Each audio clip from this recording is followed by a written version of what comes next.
আসসালামু আলাইকুম। আপনারা সবাই কেমন আছেন? আশা করি ভালো। আবারও হাজির হয়ে গেলাম তোমাদের ইস্টাত আপু আজকে একটা রেসিপি নিয়ে। আজকে আমি ছোটো মাছ রান্না করব। দেখতেই পাচ্ছ, ছোটো মাছগুলো আগে থেকে কেটে পরিষ্কার করে নিয়েছি। এগুলাকে কি মাছ বলে আমি ঠিক চিনি না, নামটা ঠিক মনে পড়তেছে না। এই মাছগুলো তোমাদের ভাইয়া বেশি পছন্দ করে। আমি এখানে কড়াই বসিয়ে দিছি, চুলা অন করে দিলাম।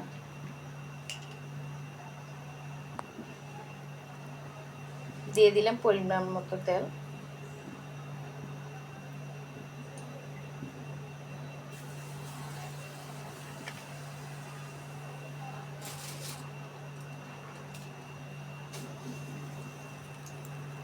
তেল অলমোস্ট গরম হয়ে গেছে। আমি দিয়ে দিব এর ভেতর আগে থেকে কেটে রাখা পেঁয়াজ কুচি। এখানে আমি দুইটা বড় বড় সাইজের পেঁয়াজ দিয়ে দিলাম।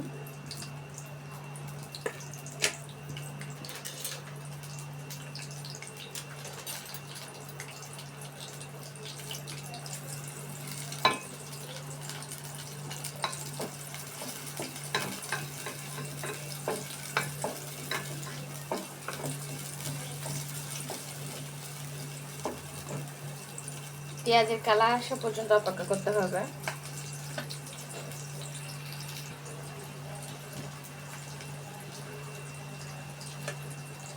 এখন দিয়ে দিব মশলা। মাছগুলো আমি ঝাল ঝাল করে রান্না করব, যার কারণে মশলার পরিমাণটা একটু বাড়িয়ে দিতে হবে। এখানে দিয়ে দিছি মরিচ গুঁড়া 2 চা চামচ, ধনিয়া গুঁড়া 1 চা চামচ, জিরা গুঁড়া 1 চা চামচ, হলুদ গুঁড়া আধা চা চামচ, পরিমাণ মতো লবণ, গরম মশলা আধা চা চামচ।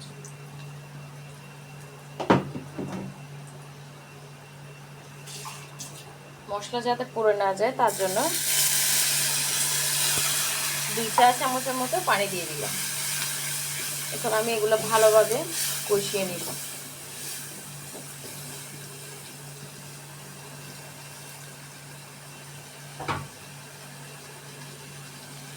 পাশাপাশি দিয়ে দিব আগে থেকে কেটে রাখা কিউব করে টমেটো এবং কাঁচামরিচ।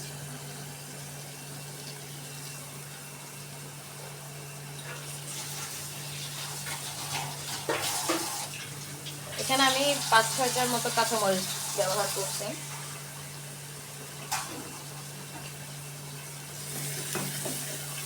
আরও 2 চা চামচের মতো পানি দিয়ে দিলাম।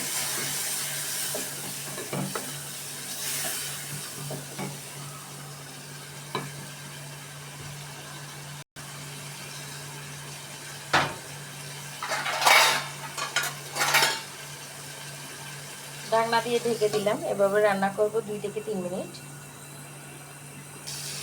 ফিরে এলাম 2 থেকে 3 মিনিট পর। দেখতেই পাচ্ছ মশলাটা যখন ঠিক এরকম মাখো মাখো চলে আসবে, তখন আমি এর ভেতর আগে থেকে কেটে পরিষ্কার করে রাখা ছোটো মাছগুলো দিয়ে দিব।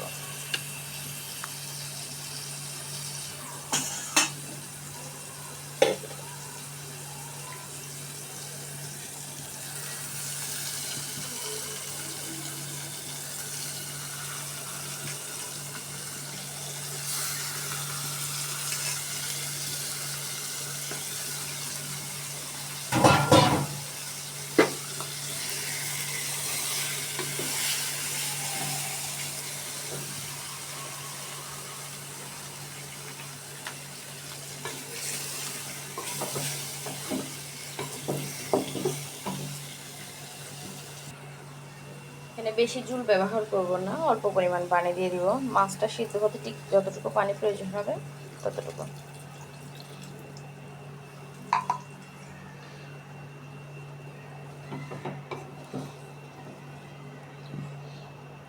মাছগুলো বেশি নাড়াচাড়া করা যাবে না, ভেঙে যাবে ছোটো মাছ, সেজন্য ঢাকনা দিয়ে ঢেকে দিব। রান্না করব 5 থেকে 6 মিনিট।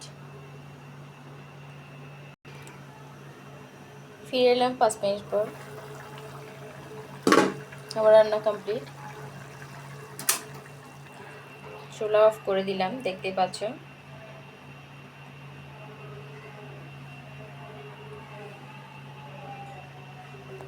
বাসায় অবশ্যই রান্না করে দেখবা। আপু চ্যানেলটা সাবস্ক্রাইব করে দিবা। ভালো থাকবা, সুস্থ থাকবা। আবারও ফিরে আসবো নতুন কোনো রেসিপি নিয়ে। ততক্ষণ সবাই ভালো থাকবেন। আল্লাহ হাফেজ।